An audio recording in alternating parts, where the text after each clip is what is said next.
Hello, good morning. BA part third year में topic चल रहा है बच्चों अपना अमेरिका का स्वतंत्रता संग्राम, और आज हम उस टॉपिक को फिनिश करेंगे। स्वामी विवेकानंद महाविद्यालय के यूट्यूब चैनल पर आप ये वीडियो देख रहे हैं और मैं सुनील कुमार प्रजापति अमेरिका के स्वतंत्रता संग्राम के चैप्टर को आज हम फिनिश करेंगे और नेक्स्ट कक्षा में अपना एक नया चैप्टर रहेगा। सभी का ध्यान कहाँ रहेगा? मेरे साथ यहाँ बोर्ड पे ध्यान रखेंगे आप।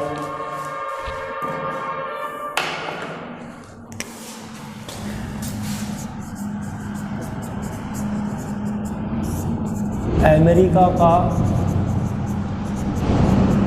स्वतंत्रता संग्राम। यहाँ हम ये देख रहे थे बच्चों, स्वतंत्रता की जो अनाउंस होता है वो 4 जुलाई 1776 में अमेरिका की स्वतंत्रता संग्राम का अनाउंस किया जाता है। और 4 जुलाई जो है वो अमेरिका का राष्ट्रीय दिवस कहलाता है। अगर हम 14 जुलाई की बात करें तो 14 जुलाई फ्रांस का राष्ट्रीय दिवस माना जाता है। और यदि मैं 15 अगस्त की बात करता हूँ तो ये भारत का स्वतंत्रता दिवस माना जाता है। और यदि 26 जनवरी की बात करें तो ये भारत का गणतंत्र दिवस माना जाता है। यहाँ हम बात कर रहे हैं अमेरिका के स्वतंत्रता संग्राम के लिए 5 सदस्यीय सरकार का गठन किया गया था। इसमें थॉमस जेफरसन और दूसरे व्यक्ति जो प्रमुख हैं उनका नाम आता है यहाँ पे बेंजामिन फ्रैंकलिन। स्वतंत्रता संग्राम का आधार जो होता है वो यहाँ पर पहला आधार क्या होता है और दूसरा आधार क्या होता है। पहला आधार होता है उपनिवेशों को स्वतंत्रता मिलनी चाहिए और दूसरा आधार होता है सरकार का गठन किया जाएगा। यहाँ देखिए, हमने अमेरिका का स्वतंत्रता संग्राम के अंतिम पड़ाव पर हैं हम।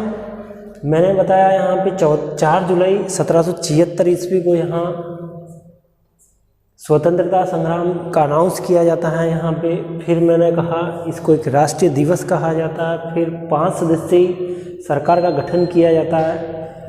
संविधान के निर्माण करने में यहाँ एक तो थॉमस जेफरसन है और बेंजामिन फ्रैंकलिन है। ये 2 प्रमुख 5 सदस्यों में प्रमुख माने जाते हैं। यहाँ इसका आधार जो है वो क्या होता है? आधार की मैंने बात की तो ये 2 आधार होते हैं। इसमें पहला आधार होता है उपनिवेशों को स्वतंत्रता और दूसरा आधार होता है सरकार का गठन किया जाएगा। ये इसकी अमेरिका की स्वतंत्रता संग्राम की एक संरचना है यहाँ पे। फिर हमने बात की 14 जुलाई को, हमने 14 जुलाई को फ्रांस का राष्ट्रीय दिवस मनाया जाता है। यहाँ 15 अगस्त को स्वतंत्रता दिवस भारत में मनाया जाता है। 26 जनवरी को हमारे भारत के अंदर गणतंत्र दिवस मनाया जाता है बच्चों। और 26 जनवरी बहुत जल्दी आने वाली है। यहाँ आगे हम बात करें तो यहाँ देखिए 1776 से 1781 ईस्वी।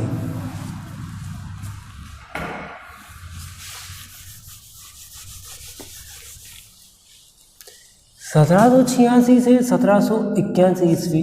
1777 ईस्वी में अमेरिका और ब्रिटेन के बीच में एक युद्ध होता है सारगोटा नामक स्थान पर, जिसमें उपनिवेश जीत जाते हैं। ये सारगोटा कहाँ पर है?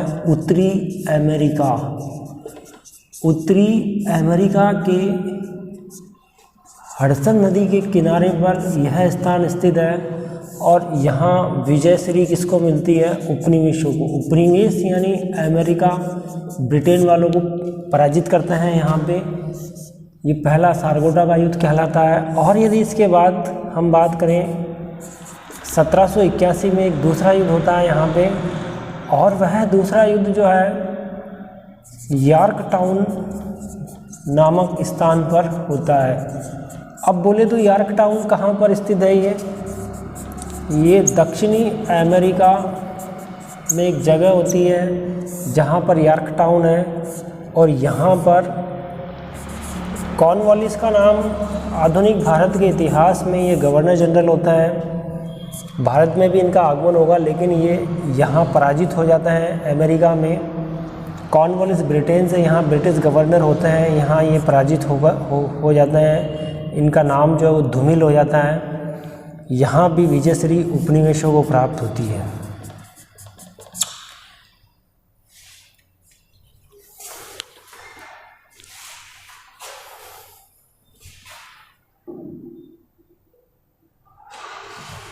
यहाँ हमने बात की कि जब अनाउंस हो गया था और स्वतंत्रता संग्राम की स्थिति जो थी उसमें कि अब स्वतंत्रता संग्राम की स्थिति होने के बाद यहाँ फाइनली दो युद्ध होते हैं। 1777 ईस्वी में सारगोटा का युद्ध होता है ये यहाँ, और 1781 में यॉर्कटाउन नामक स्थान पर युद्ध होता है। सारगोटा के युद्ध में उपनिवेश अपने आप में सफलता हासिल करते हैं। यॉर्कटाउन नामक स्थान जो दक्षिणी अमेरिका के यहाँ देख रहे हो स्थित है, यहाँ कॉर्नवालिस पराजित होते हैं और उपनिवेशों की एक जीत होती है। उपनिवेश जो है वो अब आज़ाद है, वो गुलामी की जंजीरों में नहीं जकड़े हुए हैं। जिस तरह से भारत में अंग्रेजों ने राज किया था उसी प्रकार से मैं कह रहा हूँ कि अमेरिका में भी 13 स्थानों पर अंग्रेजों ने राज किया था। अब अंग्रेजों की यहाँ नहीं चलेगी, अंग्रेजों की आज़ादी अब नहीं चलेगी। अब यहाँ से अंग्रेजों को अलविदा होना पड़ेगा। जैसे जेफरसन ने अपनी किताब में लिखा था कॉमन सेंस में कि अब अलविदा कहने का समय आ गया है। यहाँ तक का हमने अध्ययन किया। संविधान के मूल आधार में हमने देखा तो यहाँ जन समिति के आधार पर 3 भाग किए गए थे। पहला भाग था मानव की एकता। अगर दूसरे भाग की बात करें तो जो ब्रिटेन का सम्राट था जॉर्ज तृतीय, उसके खिलाफ 27 कंप्लेन की गई। और अगर तीसरे भाग की बात करें तो उपनिवेशों को स्वतंत्रता। ये 3 भाग थे। मानव की एकता का अर्थ यहाँ पर होता है, मानव की एकता का अर्थ यहाँ यह होता है बच्चों, मानव का एक जीवन है, मानव प्राणी की अपनी स्वतंत्रता है और मानव प्राणी की खुशियाँ है। ये अमेरिका वासियों के लिए ये शब्द प्रयुक्त हुआ है यहाँ पे। ये जॉर्ज तथ्य है यहाँ, जिसको अमेरिका वालों ने 27 शिकायतें लिखकर भेजी थी और अब उपनिवेशों को आज़ाद स्वतंत्र होने का समय आ गया था। अब यहाँ एक संधि होती है और वो संधि 1783 में पेरिस की संधि मानी जाती है। पेरिस की संधि 3 सितंबर का डेज रहता है। पेरिस की संधि के आधार पर हम ये कह सकते हैं कि ये पेरिस की संधि की शर्तें क्या है। अब अमेरिका में जो उपनिवेश हैं, उपनिवेश ये स्वतंत्र हैं और इसके अलावा नोवा, लैब्राडोर और एक जगह और है बच्चों, न्यू फाउंडलैंड।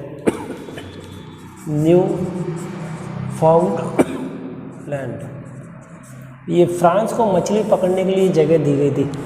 हमने बात करी यहाँ पे अमेरिका के स्वतंत्रता संग्राम का ये अंतिम चरण चल रहा है और अंतिम चरण में आज हम इस बिंदु ये समाप्ति के दौर पे है।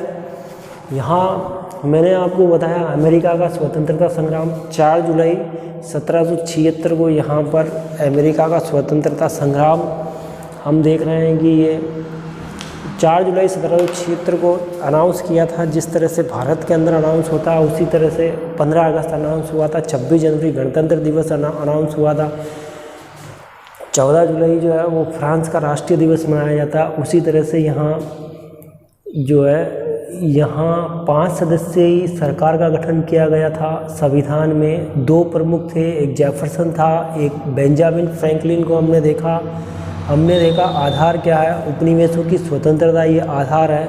हमने देखा सरकार का गठन किया गया। फिर हमने आपको बताया 1776 ईस्वी में यहाँ 77 में एक सारागोटा का युद्ध होता है और एक यॉर्क टाउन नामक स्थान पर उत्तरी अमेरिका में, ये कौन है, उत्तरी अमेरिका में यहाँ युद्ध होता है। हडसन नदी के किनारे पर है, अमेरिका वालों को विजय प्राप्त होती है। 1781 में यॉर्क टाउन नामक स्थान पर युद्ध हुआ था। दक्षिणी अमेरिका में यॉर्क टाउन स्थित है, ये मैंने बताया। अभी हमने देखा उपनिवेश की जो खुशी है उसकी लहर को हमने देखा। जन आधार पर हमने देखा कि मानव की एकता का मतलब होता है लाइफ, स्वतंत्रता और खुशियाँ ही हमारे ज़िंदगी का राज होता है। स्वतंत्रता से हम अपने जीवन को गुजार दें, खुशियों से हम अपने जीवन को गुजार दें। जॉर्ज प्रत्यय के खिलाफ यहाँ 27 कंप्लेंट की गई थी। उपनिवेशों की स्वतंत्रता को अब कोई नहीं रोक सकता था। अब अमेरिका आज़ाद है, खुली हवा में सांस ले सकता है, अपने व्यापार अब स्वयं अपने डिसीजन ले सकता है। इसने ब्रिटेन के साथ अपने अब राजनीतिक संबंधों को समाप्त किए हैं। 3 सितंबर 1783 में फाइनली एक पेरिस की संधि होती है और इस पेरिस की संधि के आधार पर अब अमेरिका को स्वतंत्र कर दिया गया कि अब अमेरिका आज़ाद है। नोवा, लेब्राडोर, न्यू फाउंडलैंड, ये 3 जगह फ्रांस को मछली पकड़ने के लिए जगह दी थी, क्योंकि फ्रांस ने भी अमेरिका का पूरा सहयोग किया था। तो बच्चों, अमेरिका का स्वतंत्रता संग्राम वाला टॉपिक आज यहीं पर ये फिनिश हुआ है। फिर हम नेक्स्ट वीडियो में आपसे रूबरू होते हैं। आज के लिए इतना ही काफ़ी। सभी बच्चों को धन्यवाद।